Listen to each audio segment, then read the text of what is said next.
स्वराज पंचायत में आए हुए समस्त लोगों का इस सारनाथ की धरती बुद्ध की स्थली पर आप सभी लोगों का हार्दिक स्वागत अभिनंदन है।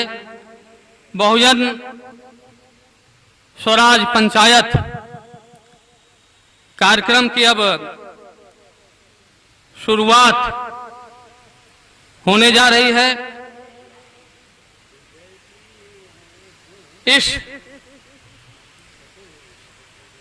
कार्यक्रम में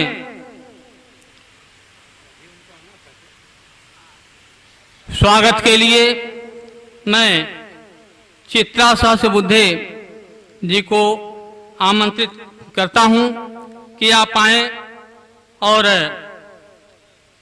शुरू में इस बहुजन स्वराज पंचायत की शुरुआत में स्वागत करें।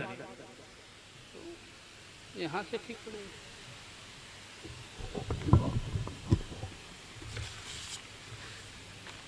आज के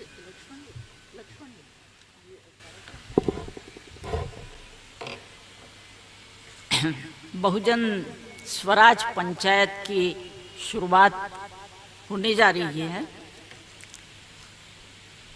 विद्या आश्रम पर हो रही इस बहुजन स्वराज पंचायत में आप सभी का स्वागत है।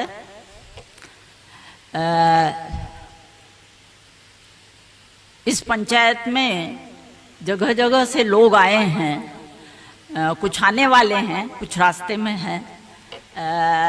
उसके पहले मैं चाहूँगी कि मंच पर नागपुर से आए श्री गिरीश सहस्त्रबुद्धे लोक विद्या जन आंदोलन और विद्या आश्रम के शुरुआती दौर से चले आ रहे साथी मंच पर आए और बैठे यहाँ बैठे हैं। मैं सामू भगत जी को आमंत्रित करती हूँ कि वो मंच पर आए और अगले सत्र में जो भी कार्यवाही होगी, ये अध्यक्ष मंडल है इस अगले सत्र का। बहुजन समाज के नाम पर जो सत्र चलेगा, साथ ही इस सत्र का संचालन करने वाले फजलुर रहमान अंसारी जी को मैं आमंत्रित करती हूँ कि वे भी मंच पर आ जाएं।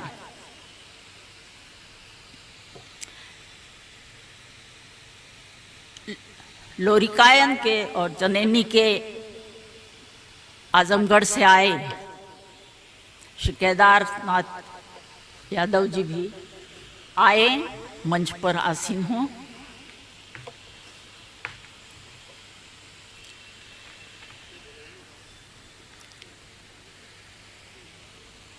वर्धा से किसान आंदोलन के नेता श्री विजय जावंधिया जी आए हैं। उन्हें भी इस सत्र की अध्यक्षता करनी थी, लेकिन वो देर से आए हैं, थोड़े थके हुए हैं, थोड़ा आराम कर रहे हैं।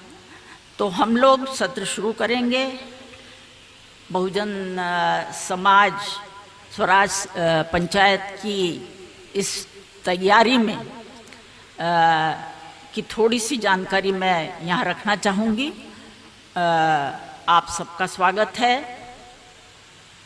हमारे विद्याश्रम के साथी इंदौर से संजीव आए हैं, अपने साथ मालवा और निमाड़ के एक बहुत बड़े समुदाय को साथ लाए हैं जो अभी स्टेशन पर है, उनको लेने गए हुए हैं, वो भी आ जाएंगे। ये ज़्यादातर उस स्थान के, उस क्षेत्र के आदिवासी और बंजारे समुदाय हैं जो लोक विद्या जन आंदोलन के विविध कार्यक्रमों में शामिल रहे हैं। तो वो भी कुछ देर में आ जाएंगे, यहाँ शामिल होंगे। साथ ही बनारस के आसपास जो संघर्ष चल रहे हैं विस्थापन विरोध के, डोमरी, खास तौर से डोमरी के गांव जो है, पिछले दिनों कई दिनों से वो धरने पर बैठे थे और भारतीय किसान यूनियन के हमारे साथी लक्ष्मण और कमलेश जी जाते रहे हैं उसमें। वो लोग भी आ रहे हैं।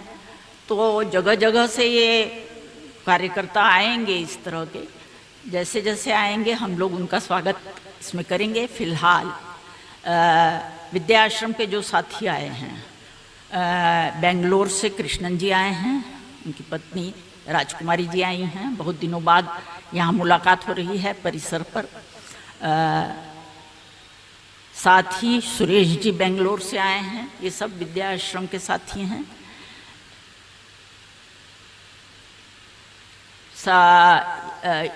सिंगरौली से अवधेश जी और उनके साथी आए हैं। लक्ष्मीचंद दुबे जी आए हैं, एक दो लोग और आए हैं। इस बहुजन स्वराज पंचायत में कुछ युवा लोग आए हैं। पगडंडी समूह नाम से एक समूह है। पिछले 1.5 साल से 2 साल से हमारा उनसे लगातार संवाद चल रहा है। वे साथी भी आए हैं। ये सब साथी युवा हैं और खोज में हैं कि आज की स्थिति में कैसे कोई नया विचार समाज के परिवर्तन के लिए कहाँ से मिलेगा, कुछ सूत्र ढूंढ रहे हैं। और उनकी इस बहुजन स्वराज पंचायत में हम उनका स्वागत करते हैं और एक बहुमूल्य योगदान देने की अपील भी करते हैं अपने विचारों और अनुभवों के आधार पर। तो आप सभी का स्वागत है। बनारस से विविध क्षेत्रों से सामाजिक कार्यकर्ता आए हैं। झांसी से अभी कृष्ण गांधी आए हैं। चंडीगढ़ से नवदीप शोध कार्यकर्ता छात्र हैं, वे भी आए हैं। धीरे धीरे जैसे जैसे लोग आते जाएंगे यहाँ से जानकारी मिलती जाएगी। मैं थोड़ी सी बात इस मुद्दे पर करना चाहती हूँ कि ये 3 दिन की जो पंचायत होने जा रही है, इसमें हम लोग बहुत विस्तार के साथ पूरा दिन दे रहे हैं। एक दिन बहुजन समाज के ऊपर विमर्श और व्याख्या के लिए और दूसरा दिन स्वराज पर। ये बहुजन स्वराज और लोक विद्या ये आपस में कैसे जुड़े हैं और ये जुड़ना हमें किस दिशा की ओर ले जा रहा है, इस बात पर इन 3 दिवस में विस्तार से चर्चा होगी। इस अवसर पर एक पुस्तिका भी छपी है बहुजन स्वराज पंचायत की किताब के नाम से, जो उपलब्ध है रजिस्ट्रेशन पर, और आप लेते जाए एक प्रति, जिसमें आप में से कई लोगों ने लेख लिखे हैं कि ये बहस को हम इस बहुजन स्वराज पंचायत को बनाने में किस दिशा से चले, किन मुद्दों को लें, कहाँ ध्यान रखना है, किन शक्तियों के प्रति सचेत रहना है, वगैरह वगैरह। बहुजन 2 ही बात मैं कहना चाहती हूँ। एक तो ये कि बहुजन मतलब सामान्य जन ले रहे हैं हम, सामान्य लोग, जिसमें बहुसंख्या में लोक विद्याधर समाज है। बहुजन समाज के ज़्यादातर लोग अपना जीवन यापन लोक विद्या के बल पर करते हैं। हम इनको लोक विद्याधर समाज भी कह सकते हैं। और दूसरा स्वराज। स्वराज कोई हम ग्राम स्वराज की बात नहीं कर रहे हैं, हम बहुजन समाज के पहल पर स्वराज के निर्माण की बात कर रहे हैं। और बहुजन समाज यानी लोक विद्याधर समाज, जिसका ज्ञानगत आधार लोक विद्या में है, जो आज भी अपने, और लोक विद्या के बारे में भी ये साफ हो कि लोक विद्या कोई परंपरागत विद्या नहीं है। मोटरसाइकिल बनाने वाला, कंप्यूटर बनाने वाला, बिजली के सामान बनाने वाला, सारे कारीगर इसमें शामिल है, जिन्होंने अपने सहयोगियों के साथ रहकर इस विद्या को सीखा है। तो लोक विद्या, बहुजन और समाज और स्वराज, हमें लगता है इन तीनों पर अगर विस्तार से इस पंचायत में बातचीत होगी तो हमें ज़रूर एक ऐसी राज्य सत्ता की कल्पना का आधार मिलेगा जिसमें प्रजा और राजा के बीच में कम से कम अंतर होगा। वो इसका मतलब ही है समाज में गैर बराबरी दूर होगी, चाहे वो आर्थिक हो, सामाजिक हो, राजनीतिक। ये 3 बातें हम लोग इस पंचायत में चर्चा में रखेंगे। एक बात ये कि हम यहाँ तक पहुँचे कैसे, मैं इसको थोड़ा सा रखना चाह रही हूँ। लोक विद्या जन आंदोलन तो पिछले 2010 के बाद से लगातार यहाँ कई गतिविधियाँ लेता रहा और कई तरह के समाजों के बीच कार्य हुए, ज्ञान पंचायतें हुई, सम्मेलन हुए, महापंचायतें हुई, किसान और कारीगरों के आंदोलनों में शरीक हुए। इन सारे अनुभवों को इकट्ठा करने के बाद कुछ सोचा गया कि किस तरह से कार्य किया जाए इसको। 2016 में यहाँ के सलारपुर गांव में एक वाराणसी ज्ञान पंचायत का गठन हुआ। वाराणसी ज्ञान पंचायत वाराणसी के ज्ञानियों की पंचायत है, इसको घोषित करते हुए यहाँ के बनारस के सामाजिक कार्यकर्ता, लोक विद्या जन आंदोलन और तमाम बहुत सारे संगठन जैसे बुनकर साझा मंच और मल्लाह समाज के कुछ संगठन, भारतीय किसान यूनियन, स्वराज अभियान के लोग मिलके इस वाराणसी ज्ञान पंचायत को बनाया, जिसमें शोषित समाज दल ने अपनी भागीदारी सुनिश्चित की कि हम इस ज्ञान आंदोलन के साथ हैं। तो 2016 के बाद वाराणसी ज्ञान पंचायत में जितने लोग थे उनकी मुख्य रूप से 3 गतिविधियां रही। जगह जगह ज्ञान पंचायतें आयोजित करना और लोक विद्याधरों के लिए सरकारी कर्मचारी के बराबर आय होने वाले मुद्दे पर विस्तार से उसको तर्क संगत उसकी व्याख्या करना और उसका दावा ठोकना। दूसरा था सुर साधना पत्रिका यहाँ से वाराणसी ज्ञान पंचायत की ओर से निकलना शुरू हुआ, जिसमें पूरी तरह से स्थापित राजनीतिक विचारधाराओं के बाहर बहुजन समाज की जो स्थिति है, जो परंपराएं हैं, जो शक्तियां हैं, जो जीवन शैली है, जो कार्य हैं, उनके आधार पर मुक्ति के विचार को बनाने की कोशिश हुई और उसी से संबंधित लेख उसमें छापे गए। तीसरा कार्यक्रम ये हुआ कि जगह जगह ज्ञान पंचायतें आयोजित हुई, घाटों पर लोक नीति संवाद आयोजित हुए। तो ये गतिविधि वाराणसी ज्ञान पंचायत की ओर से चलती रही और हम बहुजन स्वराज पंचायत तक पहुँचे हैं उन्हीं लोगों की बदौलत जिन लोगों ने उपरोक्त क्रियाओं को चलाने में सक्रिय भूमिका अदा की है। उसमें फजलुर रहमान जी हैं, हरिश्चंद्र हैं, लक्ष्मण जी हैं और भी कई लोग हैं, कमलेश हैं, रामजन्म जी हैं, पारमिता रही हैं। तो इस तरह से आज हम यहाँ तक पहुँचे हैं इन्हीं की बदौलत। हम केवल ये कहना चाहते हैं कि ये सभी लोग लोक विद्या, स्वराज और बहुजन पर पिछले 2 साल से 3 साल से सतत विचार कर रहे हैं और इनके पास बहुत कुछ कहने के लिए है। आज हम लोग सुनेंगे उनके मार्फत। ये पूरी पंचायत उन्होंने संगठित की है और आज हम ध्यान से सुनेंगे उनके साथियों को और अपने इसमें विचारों में उनको लेंगे और उस आगे मनन करेंगे। तो मैं इतना ही कहूँगी और फजलुर रहमान जी को आमंत्रित करूँगी कि वे सत्र की शुरुआत का संचालन करें।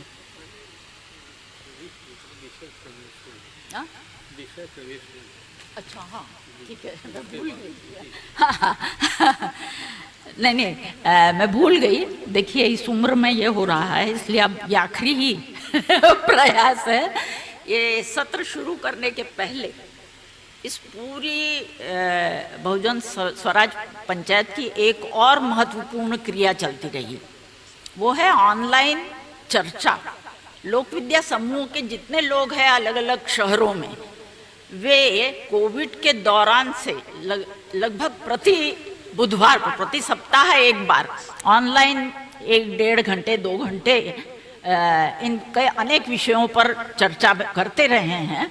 और वो और ये स्थानीय स्तर पर जो कार्य चल रहे हैं इंदौर में, वाराणसी में और कुछ जगह, ये सब मिलकर हम लोग यहाँ पहुँचे हैं। तो मैं गिरीश जी को आमंत्रित करती हूँ कि इस बहुजन स्वराज पंचायत का व्यापक विचार और विषय यहाँ रखें।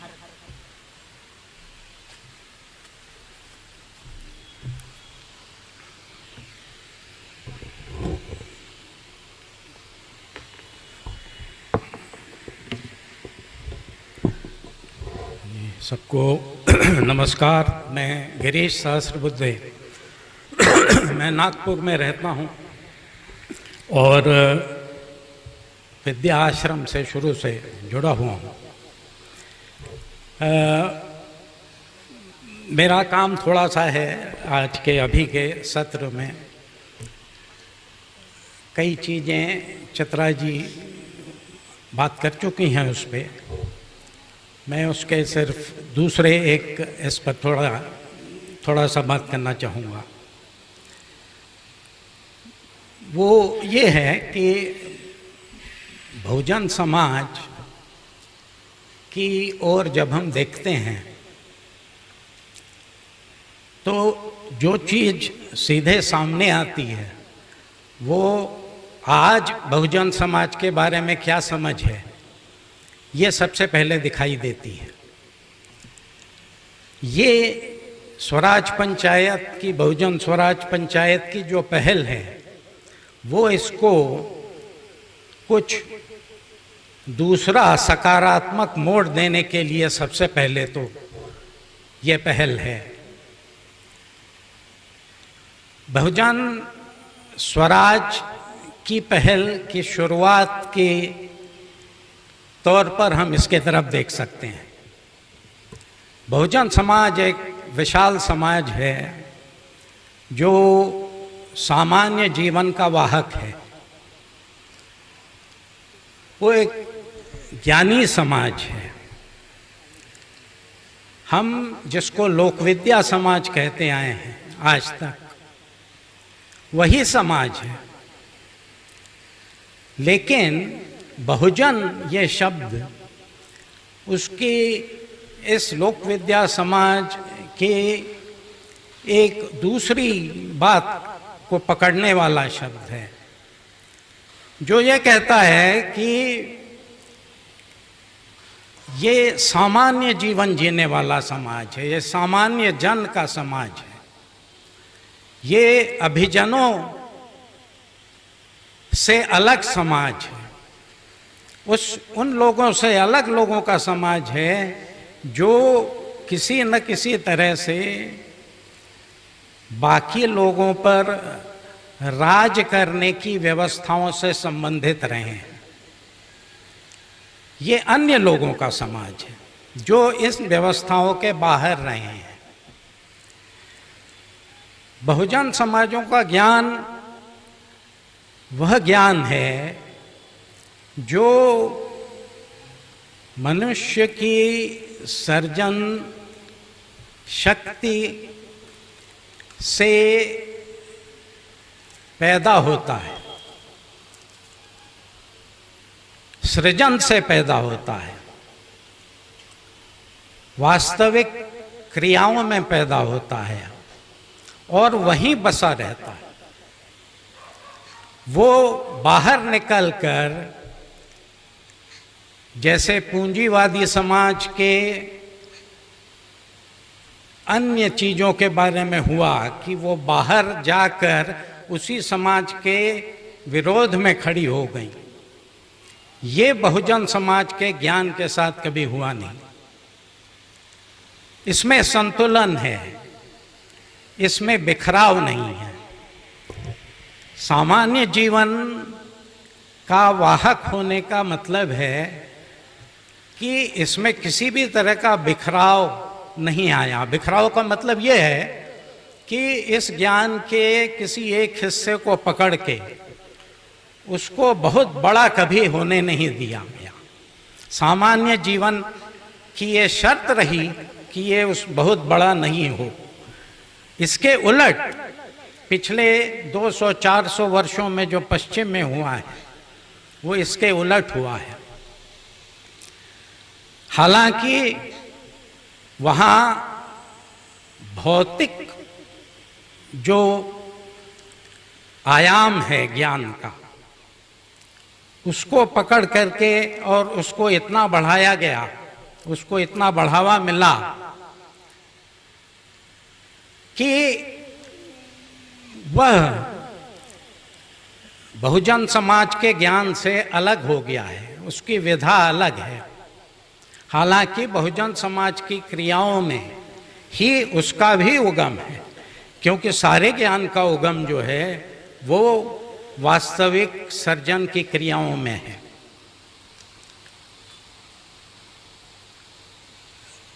बहुजन समाज के ज्ञान से हटकर जो ज्ञान खड़ा हुआ उसने राजनीति को भी जन्म दिया। उसने समाज का विभाजन शासक और शासित वर्गों में किया। ऐसे समूहों में जो शासन करते हैं और ऐसे बहुजन समाज जिन पर शासन किया गया और जिनके बल पर संपत्ति इकट्ठा की गई। इस काम में भौतिक ज्ञान को जिन्होंने बहुत बड़ा किया, उन्होंने ये काम भी किया और इसका परिणाम अलग अलग किस्म की राज्य व्यवस्थाओं में हुआ। जबकि बहुजन समाज इन व्यवस्थाओं के बाहर बना रहा। आज हम जो बात बढ़ाना चाहते हैं इस पंचायत के माध्यम से, वह यह है कि इन राज्य व्यवस्थाओं के बाहर भी समाज संचालन की ताकतवर प्रणालियां हैं, ताकतवर विचार हैं, ताकतवर दर्शन हैं जो बहुजन समाज के पास है। आज ये इसका मौका है। एक तरह से मौका इस तरह से है कि जो भौतिक ज्ञान के बल पर राज्य व्यवस्थाएं बनी और जिन्होंने शोषण की तमाम व्यवस्थाओं को जन्म दिया और मजबूत किया, वो सारी व्यवस्थाएं समाज को इन्होंने भयानक संकटों में ढकेल दिया है। और वो संकट इस तरह के हैं कि जिनका जवाब इनके पास नहीं है और जो बहुजन समाज के आंदोलनों में प्रकट होते हैं।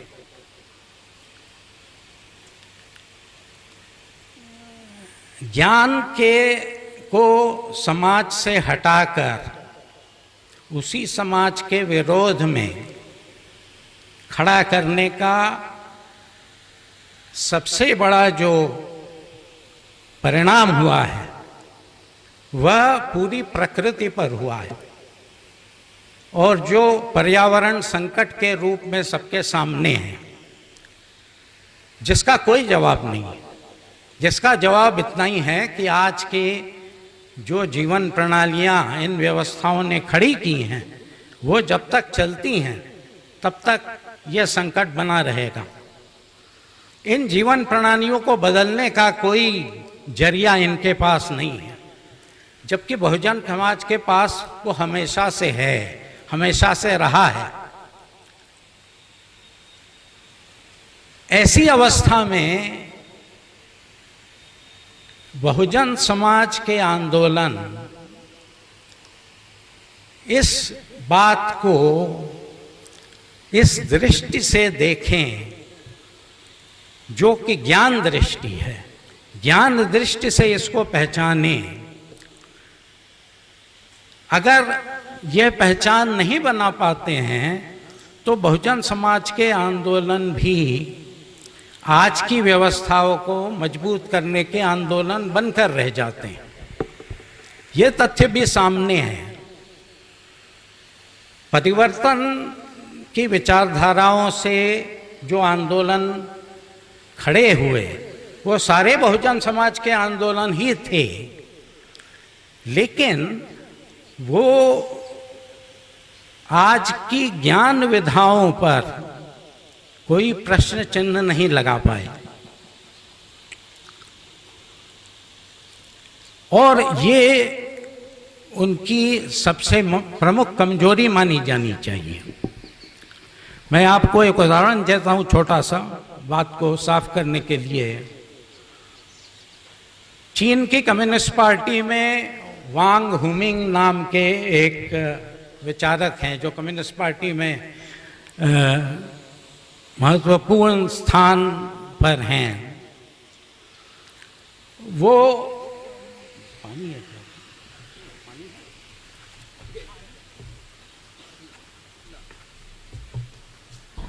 ये वांग हुमिंग 1990 के लगभग अमेरिका गए और अमेरिका के समाज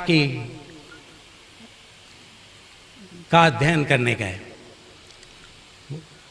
उन्होंने इसके बारे में लिखा कि वह समाज जो है वह उसका एटमाइजेशन हो चुका है, हर आदमी परमाणु की तरह है, परमाणुकरण हो चुका है और उनकी लिबर्टी की जो बात है, उसका जो अर्थ है वो सारे समाज के बंधनों से मुक्ति, ये लिबर्टी का मतलब है। समाज के कोई बंधन नहीं माने जाते, न परिवार का, न समाज का, न वर्ग का, किसी चीज का नहीं। और वहाँ पे रिश्ते जो बनते हैं वो सिर्फ मतलब के बनते हैं और जिसको विश्वास कहा जाता है वो इन मतलब के रिश्तों को साधते रहने का औजार मात्र है। विश्वास सिर्फ उसी को कहा जाता है। ये कहा उन्होंने वहां से के समाज के बारे में। और किसी भी चीज का अर्थ सिर्फ, कोई भी बात हो, कोई भी चीज हो, उसका अर्थ सिर्फ उसके उपभोग में देखा जाता है और कहीं नहीं। अब आप अगर इसको देखें कि तो ये जो चीज है ये तो बहुजन समाज में के रोजमर्रा के ज्ञान की चीज है कि ये चीजें समाज में जब आती हैं तो समाज खत्म हो जाता है। बहुजन समाज में हर वो चीज अपनाई जाती है जो इस अवस्था से समाज को दूर रखे।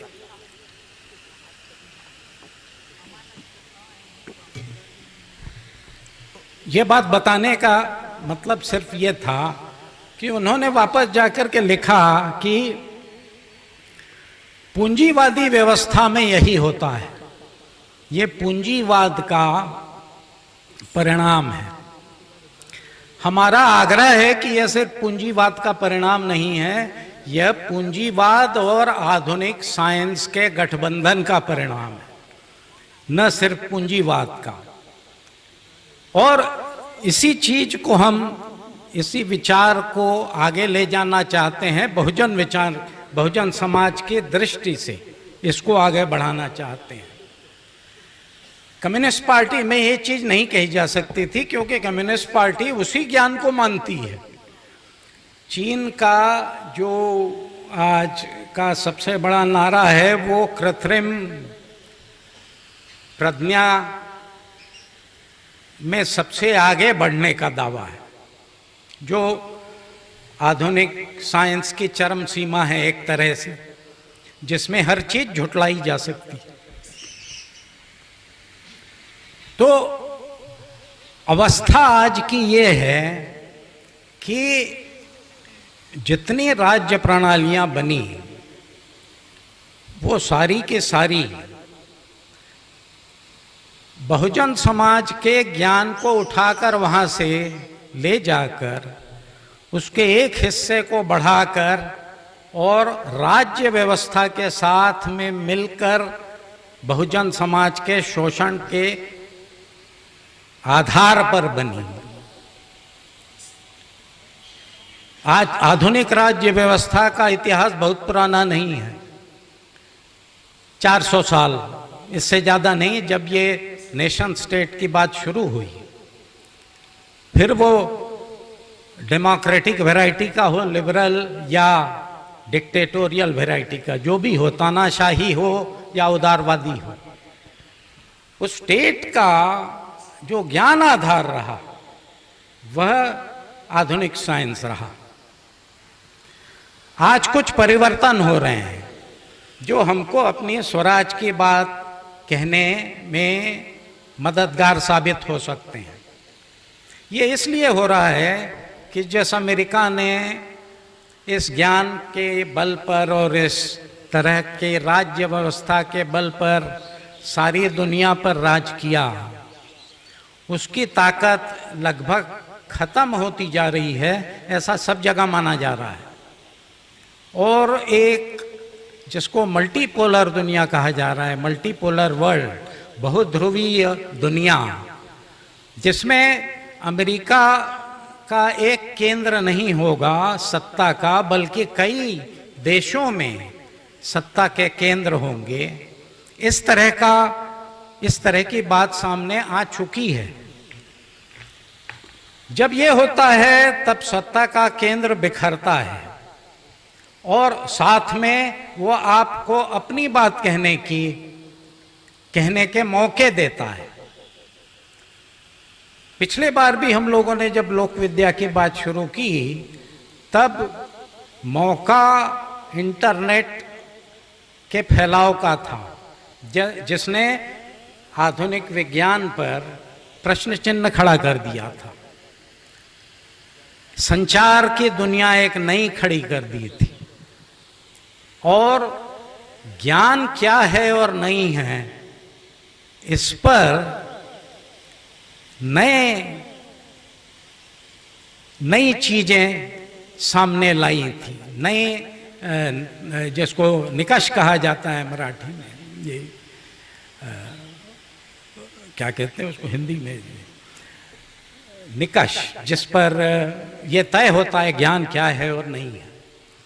इसके नए सिद्धांत खड़े कर दिए थे, इसलिए साइंस पर प्रश्न चिन्ह खड़ा हो गया था और तमाम बहुजन समाज के पास में जो ज्ञान विधाएं हैं अलग अलग, उनकी एक पहचान बन गई थी और उस पहचान के बल पर हम अपनी लोक विद्या की बात खड़ी कर पाए और ये कह पाए कि आज की दुनिया की जो त्रासदी है, प्रमुख त्रासदी है, वो यह है कि लोक विद्या की पहचान को आज की दुनिया नकारती है, लोक विद्या को पहचानती नहीं है, लोक विद्या को मात्र एक शोषण का साधन मानती है। और हमने बराबरी की बात की, प्रतिष्ठा की बात की कि लोक विद्या की प्रतिष्ठा बराबरी की होनी चाहिए, तभी न्याय संगत समाज की बात हो सकती है, अन्यथा नहीं हो सकती। ये शर्त है, ये शर्त बनी हुई है, उसी पर हम आगे कदम बढ़ाने की बात कर रहे हैं। और वह भी परिस्थितियां जिस तरह की अब बन रही हैं, जिसमें राज्य व्यवस्थाओं को समाज चलाना अधिकाधिक कठिन होता जाएगा। समाज चलाने का मतलब यह नहीं है समाज को खुशहाल बनाना, वो कभी था नहीं राज्य व्यवस्थाओं के लिए। समाज चलाने का मतलब उनके लिए है समाज के आंदोलनों को एक सीमा के अंदर बनाए रखना, शोषण प्रक्रिया को एक हद तक व्यवस्थित ढंग से चलते रखना, यही मतलब होता है राज्य व्यवस्थाओं की सफलता क्या या असफलता अगर नहीं कर पाते हैं। असफलता ये हो रही है कि उसके अंदर से ही उसी तरह की व्यवस्थाएं कई जगह दुनिया में खड़ी हो गई हैं। इसी को मल्टीपोलर वर्ल्ड कहा जा रहा है। लेकिन यह व्यवस्थाएं जब खड़ी होती हैं तब राजनीति में नए किस्म की बातें भी साथ में खड़ी होती। उसके बिना मतलब जो विश्व बाजार जिसके बल पर पिछले 30 साल से अमेरिका ने अपना प्रभाव बढ़ाया और आज वही कारण हो रहा है कि उसका प्रभाव घट रहा है। विश्व बाजार उस तरह का रहेगा नहीं, कुछ बदलेगा, राज्य करने के तरीके बदलेंगे। हमारे यहाँ पे 2014 से ये चीज हो रही है लगातार और इसकी नींव 1990 से ही पड़ गई थी। इन सारे विषयों पर बात आगे होनी है। मैं सिर्फ ये कह रहा हूँ अभी कि स्वराज की बात प्रासंगिक इसलिए है कि नए राज्यों के माध्यम से, राज्य व्यवस्थाओं के माध्यम से फिर वो सांस्कृतिक राष्ट्रवाद हो या सभ्यतागत राज्य हो, बहुध्रुवीय व्यवस्था हो, जो हो, इन अलग अलग नामों से जो कुछ भी घट रहा है उसमें बहुजन ज्ञान को क्या स्थान है। बहुजन ज्ञान सिर्फ जिस ज्ञान के आधार पर विश्व बाजार की व्यवस्थाओं में इंटरनेट के माध्यम से, ज्ञान प्रबंधन के माध्यम से इन लोक विद्या के जिन धाराओं का, प्रवाहों का शोषण किया गया, सिर्फ उनकी बात नहीं हो रही। बात बहुजन समाज की राज्य व्यवस्थाओं की भी हो रही है, समाज चलाने की व्यवस्थाओं की भी हो रही है। जिस तरह से हमने चीजों के निर्माण, प्रोडक्शन जिसको कहते हैं, वितरण, छोटी पूंजी के बल पर सृजन कार्य, नई नई चीजें खड़ी करना, ये इनसे संबंधित ज्ञान का सवाल है, उसको हमेशा ही 90 के बाद से बहुत बड़ी मात्रा में शोषण का साधन बनाया। पूंजी के बल पर, विश्व पूंजी के बल पर, बाजार के बल पर, राज्य व्यवस्थाओं के बल पर। हम अब बहुजन स्वराज की समाज संचालन की ज्ञान दर्शन की बात भी कर रहे हैं, उसका भी दावा ठोकना है। दावा सिर्फ आज तक हम जिसका ठोक रहे थे या समझ रहे थे कम से कम, या समझा पाए थे लोगों को, वहां तक सीमित नहीं है। क्योंकि बात सिर्फ अब इसकी नहीं रह गई है, शोषण की नहीं रह गई है। बात यह रह गई है, बन गई है कि जो बहुजन समाज की अंदरूनी ताकत है, जो उसकी अपनी क्षमताएं हैं, समाज संचालन की जो व्यवस्थाएं, चलाने की जो का जो ज्ञान है, जिसको सब मिला जुला कर स्वराज का नाम दिया जा सकता है, जो खुद से किया हुआ खुद पर राज है। हमने खुद अपना समाज चलाने की बात है, उस पर बात करने की और उसका दावा ठोकने की अब ये अवसर है। अगर आज के दुनिया में बहुजन स्वराज को अवस्थित करना है तो इन चीजों को देखते हुए चलना होगा। हम आगे जो बात करने वाले हैं इस पंचायत में, वो इस संदर्भ में होने वाली है। बहुजन समाज की एक नई पहचान बनाने की बात है, एक नया नैरेटिव खड़ा करने की बात है। इसको बांटने वाली जो पहचानें आज तक बनाती रही आज की व्यवस्थाएं, उसको दूर हटाने की बात है।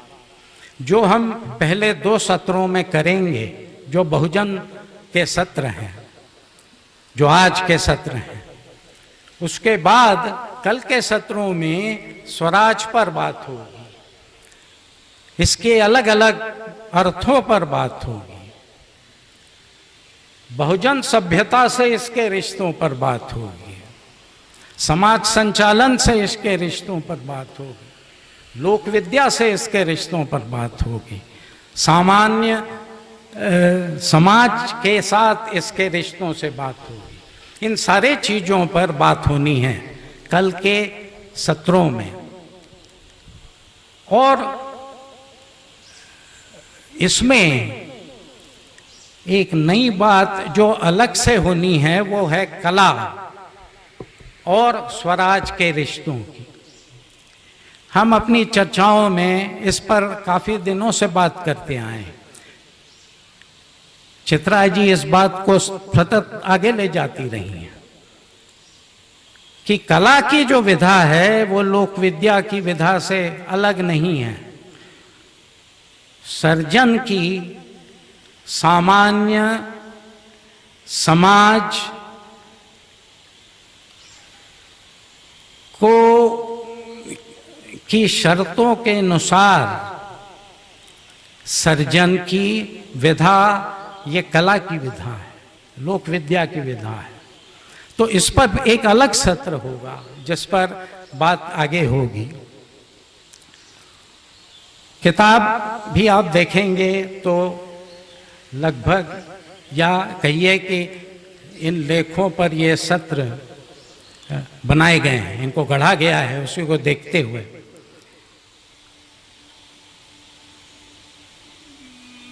जो बहुजन की क्षमताओं की बात करनी है, वो दो किस्म की है। एक तो उसके निर्माण की क्षमताओं की बात है, जिसमें कला की बात प्रमुख है, और उस बहुजन समाज की चलती आती परंपराओं की बात प्रमुख है, उनकी स्मृतियों की बात प्रमुख है। क्योंकि स्मृति पीछे नहीं ले जाती, स्मृति पीछे से आज क्या चल रहा है उसके बारे में बात करती है, जो परंपरा का वास्तविक अर्थ है। तो बहुजन परंपरा की वह बात बढ़ानी है और उसकी खोज करने की बात बढ़ानी है, जो बहुजन के बल पर होनी है। आज तक बहुजन की बातें जो हुई वो बाहर के लोगों ने, मतलब अभिजनों ने, विशिष्ट जनों ने बहुजनों के लिए की हुई बातें हैं, उनके विकास के लिए बताई हुई बातें हैं, उनकी प्रगति के लिए उनको समझाई हुई बातें हैं। हमको वो बातें नहीं करनी है, हमको अपनी बातें करनी है, और वो बातें बहुजन में ही शुरू होनी है और वहीं चलनी है। इसको करने का जो तरीका है उसके बारे में बातचीत होगी। तो ये सारे सत्र जो इस पर गढ़े गए हैं, मुझे सिर्फ इस बात को यहाँ पे खोल के रखना है और इसके आगे कुछ नहीं करना है। सत्रों में ये चीज होगी, आप सब उसमें सक्रियता से शामिल हों। बाकी बहुत से लोग अभी आने हैं, सत्संग के साथ में ये बातचीत चलेगी, कला की बात के साथ ये बातचीत चलेगी, लोक विद्या की बात के साथ ये बातचीत चलेगी, और स्वराज की बात को बढ़ाते हुए ये बातचीत चले। यही सबसे इस सबकी अपेक्षा है इस पंचायत से, और हम लोग सब मिलकर ये बात करें, इतना ही मैं कहना चाहूँगा।